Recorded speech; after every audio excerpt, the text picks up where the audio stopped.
Welcome and thank you for coming to this inaugural event. I know this is common stomping grounds for most of you, but this is the first time we've actually done this under the McKee's banner. And Bob, thank you so much for being here. You're welcome. And we're joined by Nick Rutter, and of course, to my right, if you can't see the giant image of him behind him, it's Wayne Carini from Chasing Classic Cars. Wayne, how are you? Good. I'm the guy with the big head. You can tell that is not a life-size photograph. Nope. So Bob, if you can grab the microphone. So for the benefit of those people that don't know you, can you give us a thumbnail sketch of kind of how you got to this point? Absolutely, I'll be honored. A lot of you know me from the past years. I've been in Martin County for about 35 or 40 years. But I'll give you a quick summary. I was raised up in a small town in Forge, New Jersey. I graduated from Woodbridge High School up there. I ended up going down to Seaside Heights, New Jersey. And after finishing 2 years of college in Florida, I became a concessionaire on the boardwalk for 15 years. And so Bob, how does selling concessions on the boardwalk in New Jersey compare to selling car care products in Florida? Oh, car care products, beautiful. When you're up on the boardwalk, you have 90 days to make a year's worth of business. So you're talking 20 hours a day. And you do have a lot of time off in the winter, but it's really, really consolidated, and the competition makes the car care business look like a joke, because you might have a mile and a half of games, and each block has the same, so you have to be a pretty sharp cookie to beat your competition. But when it comes to the car care business, you're open, and how I navigated was, after the boardwalk business, I navigated into retail, a chain called the Driver's Seat. I spent 15 years developing the Driver's Seat with 6 locations in Palm Beach County and also Martin County. And that was open 7 days a week. So I thought I died and went to heaven, because now I got a whole year to make money. Matter of fact, when we opened up in Stewart, nobody was even open on Sundays. I would work Sundays myself and make my rent and payroll in 4 days. So it was great. That's amazing. So what have you been doing, I guess, the last 2 weeks? Because you certainly have moved into this building again. What's that process been like? Well, the process has been pretty interesting. I couldn't have done it without Nick and our whole crew, Joanne and Nick. Who else is there with that crew? Chris, Gary, Peggy. We have our volunteers, Patrick, the resurface specialist, and then we have Jerry. There's quite a few to name, so it's a team effort. So to answer that, we're located across the street, 8,000 square feet that I built 2 years ago, which we grew out of. We're moving back to the original building in here, and it's been really organized chaos. As you can see, we just painted in here. We're going to have a showroom. We'll be shipping on Monday, and by the next Cars and Coffee, this will be a complete working warehouse. And so Bob, you actually will do this the first Saturday of every month throughout the year, correct? Yes, even next month, and it's New Year's Day, we're still going to do it. We want everybody to come by the first Saturday of every single month and enjoy what we do here. And we also sponsor the second Saturday of every month at the Elliott Museum, at that Cars and Coffee. And on Tuesday night car show, Blues, we sponsor that car show also. So we appreciate all the car people, guys and girls. We can't do it without you. Well, you know, I think the most interesting thing is you have this great relationship with Wayne. How did you and Wayne meet? Well, back in the Auto Geek days, Wayne was one of the maybe 10 personalities that I had employed, from Ray Abraham to the Chris Jacobs, Christy Lee, Barry McGuire. Who else we got there? Bruno, Matt Steele, Gage, Dennis Gage. Had great relationships with all those people back in the Velocity days before it was Motor Trend, and even way back into the Speed Vision days, I guess, you know. And it was just a natural way of doing business. And when the business was acquired, Auto Geek, by Tony George, most of those people just kind of, they cut them out. And I bumped into Wayne at Amelia, and we're talking on the fairway there, and he said, "Hey Bob, I just want to be in the Bob McKee business." And I said, "Wayne," he said, "I got a brand new business. I'm not even making my own pay yet." And he said, "I don't care. I just want whatever you're doing, I want to be part of you." So right there on the grass at Amelia, we shook hands, and I made him a partner, just like that, because I knew I couldn't pay him the first couple of years, and he was patient enough to give me his time and effort. And he's reaping the rewards, son of a bitch. Well, you certainly have that last phrase right. But anyway, Bob, so Wayne, you are very, very protective of your name. What made Bob such a compelling partner for you? Well, you know, it's a product that I believe in, and so I believed in Bob first, and that's the key to the whole thing. You have to believe in a partner or a person you're in business with, and both Nick and Bob have just been so fabulous to be in business with. You notice that Nick didn't say my name when it was talking about moving in. That's because I gave him support over the telephone from Connecticut, you know, every day. I said, doing a great job, guys, go get at it. But, you know, when you have a reputation like I've developed my whole life, you don't want to mess it up for one thing. So I don't represent products that I don't believe in. And the best thing I guess I can say is that I was asked once to be the Dos Equis beer representative. So they have the greatest, or the most interesting man in the world. Remember those commercials? They wanted me to be the most interesting car guy in the world. And I said, I can't do it. And they said, well, the money's pretty good. Why? I said, I don't drink beer. And how can I say that I'm a beer guy if I'm not really a beer guy? So that's how true I am to myself. I have to believe in the product, believe in the people that I'm involved with, and I think that it shows right here with this great company. So Nick, what's it like working with these two guys? This one's great, this one's interesting. But And define interesting for those of us that can't read between the lines. I mean that as a compliment, Bob. Oh, thank you. I've had the privilege of working under the tutelage of Bob McKee for the last 11 and a half years, and like I told you guys during my tech session, I have not worked a day in 11 and a half years. I look forward to coming into work, if you want to call it that, every day, and Bob has stretched my mind, and I've learned things that I could never learn in college because he's an entrepreneur. I mean, he started with nothing, and look what he's built. And to be his right-hand man it's such an honor. So it's good stuff. And then to have Wayne involved. I mean, to have Wayne as not only the face of the company, but also a partner in the company, and believe in the products and use the products and preach about the products at car shows. It's great.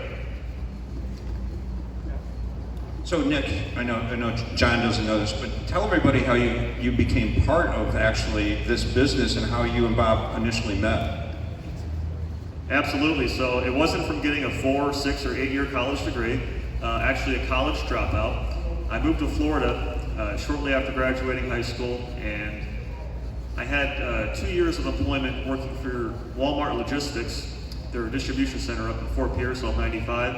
I worked there for 2.5 years, and it wasn't really my line of work. So I left, and for 6 months I delivered pizzas.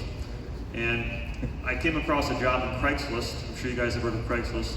Under general labor, it was for a warehouse position. So I saw the name AutoGeek, I Googled it, and it came up. I saw it was car care, and I've always been a car guy. I used to just go to the auto parts store and buy the inexpensive wax that I could afford and wax my cars. So I applied, and I uploaded my resume thinking, hey, I've got 2.5 years of warehouse working for the world's largest corporation. I'll be a shoo-in. So Bob actually interviewed me, and he came in and he hired me on the spot. And the reason why is not because of my warehouse experience, but because on my resume, instead of putting something like pizza delivery driver, I put pizza delivery expert. So I used a good adjective to describe what I was doing, and that caught Bob's eyes because we all know he's a great salesman, and he's the ultimate showman, clearly. So that caught his eye, and that's how I got started. That's amazing. And so, how did you teach yourself detailing? I mean, you are one of the world's recognized experts at it. I mean, how do you learn that kind of skill? Well, it's funny. I started out, Bob hired me to pack orders, and I was really good at the mechanical aspect of packing, but I love to read and I love to write. So what would happen is I was a car guy to begin with, and we had a row of packers at the time when Bob owned AutoGeek. It was 50,000 square feet. It was quite a monster. Went quite a ways that way. And I was one of like 15 packers, and I get a bottle that would come across. Each order would contain 3, 4, 5, 6 bottles, and I would read every single bottle. I like to read, I like to learn, and the products intrigued me. So that slowed down my packing, but it advanced in other areas of my career so I could move forward, writing product copy, doing review, doing videos. Now for all the McKee's, the Nautical One, Max's RV, I write all the label copy. I work with our chemists to develop everything. So being a bad packer actually worked out in my favor. Being a good reader and being attentive, it really played a big role in where we are now. So Wayne, you don't go to a lot of events, certainly in the winter. You like to spend time with your family. What has it been like today to see these great cars and to talk to some of these people? Well, first off, coming to Stuart, Florida, and being with my good friend Bob and Nick, and being here with all you people is really great. You know, this is like coming home. I enjoy coming down here. I think this part of Florida has got to be the best part of Florida and the country at that. But just knowing that our products are so good and realizing that all you guys use them and you help us as much as we help you. And then just the relationships, you know, getting to see the same people over and over again, year after year, and we all don't change the way we look. Nobody's getting older, we're just getting better, that's all. But I like the new look here. We've got some sofa chairs. I mean, that's like the deluxe seating area. It's like being, you know, in the orchestra pit. Really fantastic. But being back in this building, it really means a great deal to us. I can see the Bob is so excited, and he's got like it's an injection of new blood, like an injection of caffeine. I can see him running around here, how happy he is it's like being home again, you know.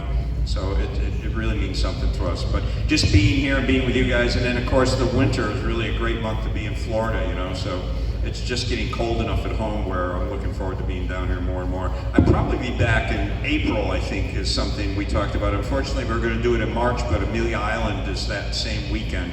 So I'll be up in Amelia Island doing that car show. So maybe we can make it in April or something like that. So to be our grand opening and have everybody here, and I'm sure it'll be a 5 or 6 times bigger than what we have here today. But for our first one, we got to thank all you guys for coming, and ladies, because it's really fantastic to have all these cars and all these people here. I would like to add also, for the people who haven't been around here for as long as we have, in the concrete over by that office door, I wrote in, it was 3/17/08. That's when this building was finished. And we had a detail fest in here similar to this before we moved in. So this is like a repeat of that many years later. And it's kind of interesting because we're able to do this here, and looking forward to when everybody comes the next time, and it'll be a full working warehouse. They won't have trailers, they won't have the sofas in there. Well, I look forward to it, and I really appreciate the fact that Wayne says nobody's changed when he has the temerity to be standing in front of a picture that clearly was taken 40 years ago. So, you want to ask these guys some questions, so I will actually wander the audience. If you want to ask questions of Wayne or Nick or Bob, please raise your hand and I'll come over. And of course, we have to go as far away as possible. That's okay. Work off that donut this morning. Morning, what's your name? Hey, Bill. Hey, Bob, I know you announced the Cars and Coffee, the first of the month.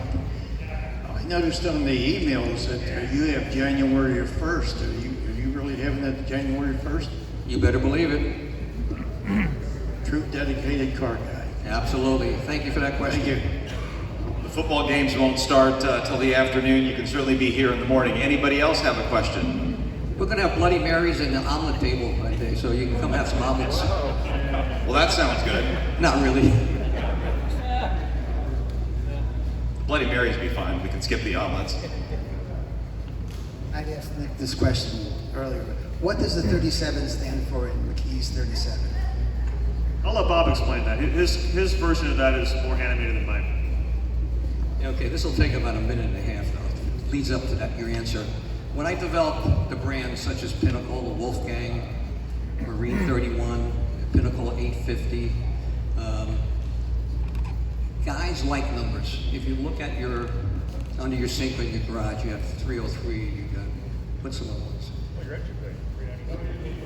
WD-40. Formula 409. Formula 409, you have all these numbers and stuff. So I always wanted to add numbers to the end of what I was doing. So, say for instance, the Pinnacle line was Pinnacle 850. So people always says, that raise awareness. What's the 850? What's the 37? What's the 31? So it's impressions. People are wondering.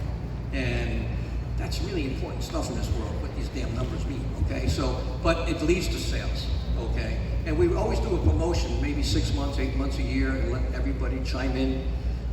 Why, what does this number mean?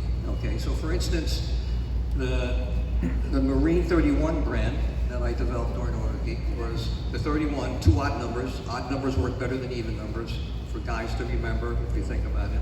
This is my psychological education that I had in college. My boat was 31 feet, no big deal.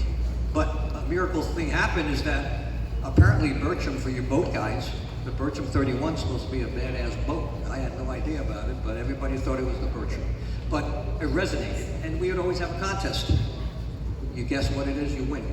When it came to the Pinnacle 850 line, very expensive, and we marketed with black credit cards, Porsche keychains, and anybody in here would know what 850 is. It's very high end, and they asked me what's the 850. Eventually, 850 was your highest credit score you could get. So people would resonate to that. Okay, now get back to 37 now, okay? Do McKee's, we need McKee's, a number at the end of McKee's. I picked 37, 2 odd numbers, all right? So with the internet, people are Googling the stuff. One guy said, well, it's a 3 and a 7, it's a 10. Everything Bob McKee's does is a 10. Wrong. Another guy Googled something about Bob used to live off of Route 37 in Toms River, New Jersey. Wrong. Great energy, great sales, great impressions, because you're always talking about this. It was the length of my first motor coach, 37 feet, no big deal. But I always liked to enjoy doing things similar to that, to catch people's attention, do something a little different. Because my belief in business is if you do business correctly, treat everybody the way you want to be treated, all the money's going to follow anyway. Okay, you just do it, do it the right way, and being creative like that just puts us a little bit outside the box, and just slapping a label on a bottle and just saying, hey, I want to make money off you guys. We're passionate about it, we're intimate about it, and I love being able, to be a steward, to do those kind of things, and then share it with the people. Just like today, it was a great thing. I mean, I love doing that, So that's how those numbers just came, because it was, I don't want to say it's a marketing thing, but it kind of is. But you remember, McKee's 37. The 37 sticks there somehow, And Wayne, on a similar... Also on that, Bob always said, the product's so good, I put my name on it. And that's an important fact too. So his products are so good, he's not hiding behind somebody else's name that if, that didn't work out, boy, we better get rid of that name. He believes in his products so much that he put his own name on it. Well, speaking of that, Wayne, over the last, year and a half through this pandemic, you've created something with numbers too. Why don't you tell everyone about your own fan club and your new magazine? Yeah, so when we had a little time on our hands and we weren't filming every day, John and I got together with a couple of friends, and we developed this new club that all of our fans could go to, and we started a branding company developing shirts and hats and things like that. But people want to come and be part of something, and part of the experience of hanging out at a car show with me for some reason. I still can't figure it out. But so we developed a team, and we had to have a logo. So we developed this logo of a Ferrari, with me sitting in my Testarossa Ferrari. And Matt, who is our PR guy, our guy that develops so many things for us, he just put 464 on the car, because a race car should have a number on it. So he says, hey, I put the number on. He says, I think the number's kind of cool, but if you don't mind, we can change it to 111, anything you want. I said, no, that actually works out good, because 464 is the address of my business. It's at 464 Cobalt Road in Portland, Connecticut. So the number's stuck there. So we have our own reason for numbers. That's great. And anybody else have a question? Wayne, when you're doing your episodes, how long does it take you? I mean, are you doing it for a couple of months or throughout the year? All depends on the episode. So for restoring a car, of course, it takes a lot longer, and we film once or twice a week, doing something like that. If we do an episode just on a particular car, it all depends. So we go and look at the car. It could take us 2 days to shoot that, or a day. It all depends on the car. We're about to go to Mississippi and do a shoot, and it's going to probably take 3 days because I bought 4 cars. And so we'll be filming car to car and doing interviews and stuff like that. And then we'll take them back to the shop, we'll clean them, we'll figure out, am I going to keep them, am I going to sell them? So it's a long process for one episode. We used to do a year 27 half-hour episodes, then we cut it down to 12 one-hour episodes. We're trying to get back to half-hour episodes because we think it's more interesting. It's kind of long process to make an hour episode. Besides that, you've got to sit there for an hour, and sometimes your thought process is, I'm shutting this off after a half an hour. I don't care what happens after that. So your attention span is really short. But that's about it. And the production company in the editing room, they do such a fabulous job, and they put it all together, sort of like making soup. And you put all these pieces of it together, and it really comes out good. So I think we're up to 214 episodes right now. We're in 57 countries around the world, and we're the longest continuously running automotive program in the world.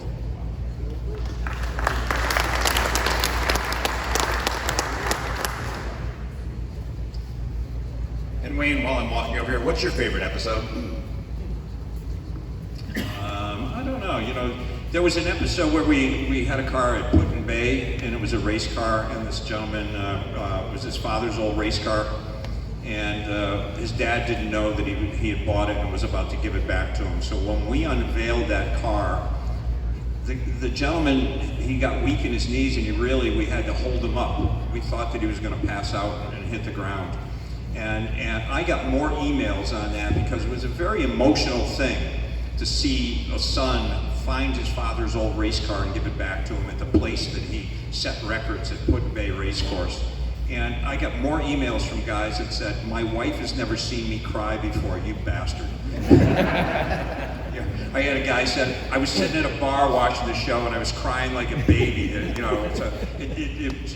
draws emotions out, and I think that's the best episodes. Of course, with my dad, the episodes I was able to have my dad on the show was really a fantastic thing. And then, of course, my daughters. The episodes that I've done with my daughters, and especially my autistic daughter, Kimberly, those are the best, I think. Well, actually, talking about your dad, there's a Model A paddy wagon outside, and a lot of people don't know your dad was pretty instrumental in the Model A movement after the war, wasn't he? So my dad came back from the war. He worked at a gas station. A guy asked him to paint his Model A that was out in the back of the tobacco barn. So he not only painted it, he restored it to perfection. And when the guy came to pick it up, I think the bill was $275. And the guy said, "You're nuts. You can keep the car." And so my dad ended up keeping it. And in 1951, the year I was born, in the summer of '51, he took that car to a car show. And it was basically brass cars and classic cars. And when he went to drive in and enter the car, they said, "Well, you can't come in here with that car. That's just an old used car. You got to park in the parking lot across the street." And my father went home with a friend of his who was with him, and he says, "I'm going to create a club that they can't come to." He was so mad that they wouldn't let him in. So he started what was the Model A Restores Club of America in 1951 because of that reason. And now that club is all over the world, and there's thousands of members, all because my dad couldn't get into that show that day. It was really amazing. Over the years, now his friend Bill Hall that was with him, my dad, was the president of it, and Bill Hall was the secretary. Well, Bill Hall worked for a motor vehicle department in the state of Connecticut, and he got free stamps and use of a mimeograph machine. So my father said, "Well, you can now be the president because you're doing all that work." Well, over the years, Bill became recognized as the founder of the club. And so they interviewed me once, the Model A Restores Club, for a magazine article, and I said, "Well, things sort of got wrong. My dad was actually the founder of the club." And they "No, that can't be it. Bill was the guy." Well, just this past year, they called me and said, "We've done some research. You're right. your dad was the founder of the club. And so this year, at the Gilmore Museum in Michigan, they honored my dad and made him the official founder of the club and put his picture on the wall. And I didn't want Bill Hall to get unrecognized and take his picture off the wall, so we made him co-founder. So everybody's happy. It's all the political right thing to do. You know, it's funny, Nick, I think you talked about this, about working with Wayne. Almost pains me to say this. He is the most authentic car guy probably in the country. And the reason that is, Wayne, can you talk about going to Hershey for the first time and what you did the first few years you were at Hershey? So my dad brought me to Hershey in 1957. Hershey started in 55. And so it was the second year of Hershey. In 57, I was 11 years old. I was 6 years old.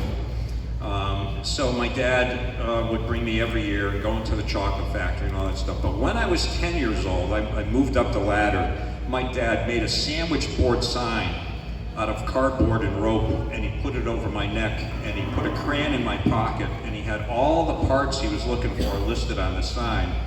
And the crayon was so that the person could, if they said, hey, I've got that part, they could write the space number down. So that way there, we could go back and find the part later on. And at 10 years old, he said, go. And he wrote the space number down that we were in so I wouldn't get lost. And imagine doing that today, sending your 10-year-old kid out into the flea market, you know, with a crayon in his pocket, no cell phone or anything. And my dad was looking for some wheels for a Saxon Roadster, and I found them, and I got 2 ice creams that night. So it was a wonderful thing. Well, it's amazing. You know, long before chasing classic cars, it was Wayne Carini chasing classic car parts and getting paid in ice cream. Do you still get paid in ice cream? No, I gave that up. All right. Sorry about that. You talk about numbers. I noticed you were talking about on concrete 3/17/08. You're Irish, aren't you? Yes, sir. Isn't that the day of St. Patty's Day? St. Patrick's Day. There you Yep. go. I just and you're in the most interesting show I liked, the drummer from the group Cars. Oh yeah. That was that was a rare car he had for how many years, and you remodeled it, rebuilt it? Yeah, we had that for he had that car for like 30 years, and then they started to remaster their albums, and all of a sudden he started getting checks in the mail again, and he said, hey, now I'm going to start rebuilding the car. So we, at the present time, have that car for sale because David, one day I restored it for him. He went through the whole process. It's a 2-year process restoring this car because it was in really rough condition. And finally, at the end of it all, he said, I don't think I can keep it. I said, why not? He says, I don't know how to drive a standard shift car. I'm a good drummer, but I can't drive standard. So it's a Di Tommaso Mangusta. Yeah. My cousin did the art. That's right. Yeah. Craig Booth did a model of it, and we gave it to him, and it's very, very cool. And that's one of the great things, you know, of being able to be with people like this and people like you, and you get to meet so many great people, and to be able to meet people that I looked up to and I thought they were the greatest things in the world. People in bands, you know, and heads of state. I mean, it's amazing what has happened to my life to be able to go out and meet so many great people all over the world. So you guys are as important as that band member. Don't worry about it. I just, when you're talking about some great people, I want to take a second out and hijack this, John, for a second. For the great people who work the coffee table today, my employees, how about a big hand for everybody who's at the selling the products. My wife, Darlene, are you here, Darlene? Say hi. All right. She has to put up with me, guys, so give her a big hand there. And I think there's somebody out there that you want to thank too there. Yeah, number 1, I want to thank God. And the number 2, I want to thank my wife. So she's been a big help as well. Not only with events like this, but supporting the madness that I experienced with Mr. McKee. Yeah, and you have to understand, to pull something like this off, I mean, you know, we're here all day, yesterday, last night, up here at 5:30 in the morning getting ready, and some of you guys were here at 6 o'clock in the morning, thank you. But it takes a lot of work, a lot of teamwork, but it's not really work. It's fun to see everybody here smiling, having Wayne in town. you guys, because this is Martin County. It's not Miami. It's not Orlando. It's not Amelia Island. This is Stuart, Florida, man. Isn't it great to have this kind of stuff going on? Let's hear it for this guy. And you know, I recognize this area as being the car capital of Florida. I think there's more car guys around here. Every time I look around the corner, there's another garage that's open and I can look at it. And there's all sorts of car collectors here, and that's what's so cool. One thing about Leanne, though, I got to tell you, he not only does he read, he must read them to Leanne, because we go to a show together, and she knows more about the products than I do. I got to tell you, so she's a fabulous person to have on our team. Well, I talk in my sleep, and she doesn't sleep, so she picks it up during the 8 hours we're laying in bed together. We have one more question. Yeah, Wayne, this gentleman used the term earlier, but a whole bunch of my buddies up in New Hampshire had the first season. Just rooting for you to have the second season. And real car guy, regular guy, and the show was real. I think you've done pretty good since then. Yeah, it's truly amazing. I unfortunately didn't believe in the system, so my production company, the guy that owned it, he did the first season, and he went to the bank and borrowed some money to be able to do it. The second season, he said, "Do you want to invest with me and own half of this Chasing Classic Cars brand?" And I said, "Are you kidding me? This thing's not going to last. It won't be around but maybe another season, then we're all done." Well, we've been 17 seasons, and I made a bad decision. That was probably the worst decision of my life, is not being able to believe in him. But he believed in me. His name was Jim Ostrowski. Unfortunately, about 4 years ago, we lost Jim to cancer. And he had changed my life, and I changed his, though, too, so that's a good feeling.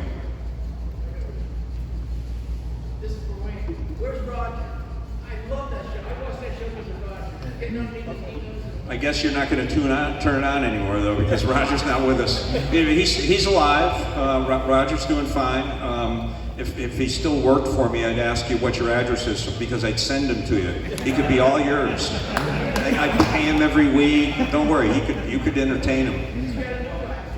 Yeah, Mike is really good. Unfortunately, Roger wouldn't go with the COVID system we had in the shop, and he refused to wear his mask, and so I had to lay him off and tell him to go home.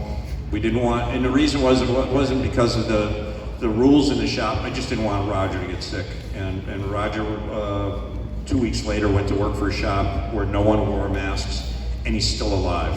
So the guys in the shop had gotten COVID. He never picked it up, and he just had a little heart valve operation, I understand, but he's too ornery and nasty to die, so I think he'll be around for a long time. But the reason, Roger didn't say all those goofy things when I was in the room, but we have a really beautiful and talented producer, Hannah, and Hannah made him say all that stuff. And she didn't feed him the line, she would just ask him questions, and he would come out with all this goofy stuff. Yeah, he's a good mechanic, yeah, sometimes. Anybody else have any questions? Well, Bob, thank you so much. Nick, thank you so much for being here. Wayne, of course, everyone. Love seeing you. Well, we thank everybody for coming out, and I forgot to give my sister Peggy coffee. I don't know where she is, but she's helping behind the tent also. So thanks for coming out. Enjoy the rest of your weekend, and blessings to you all. Take care.